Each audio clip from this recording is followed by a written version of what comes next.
Naman, Ahuja, we're talking today about how young girls feel pressure to conform to the ideal body type, the perfect body.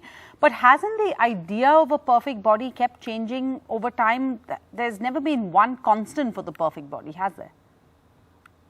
Yes, that's true. There's never been one constant way of thinking about what was the perfect body. The perfect body actually came up in so many different forms.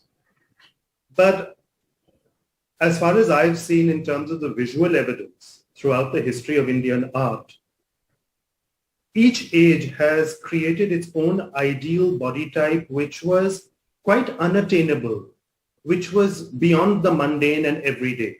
They set standards which were difficult to achieve, to represent in the visual culture, to act as the ideal. So when the advertising industry today is creating a aesthetic ideal, which is unreal, don't imagine that historical ideals were approachable and real.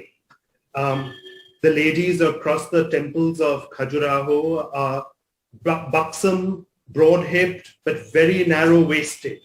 The ladies in Chola sculpture are aquiline and slim, and sometimes their waists can be and thighs can be so impossibly narrow, and yet they can be shown being equally buxom bodied. You can have a situation where the same is true in Mathura sculpture.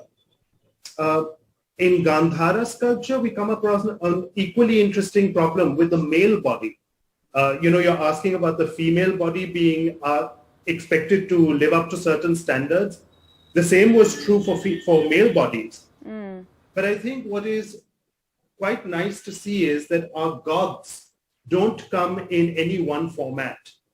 So the great god like Vishnu turns into an avatar like Vaman, the dwarf.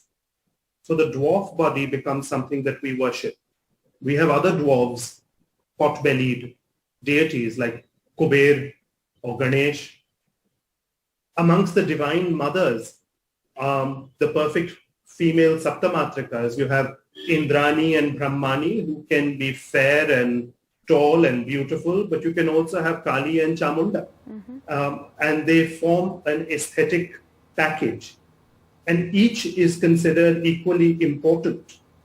So I think there are different ways of looking at this.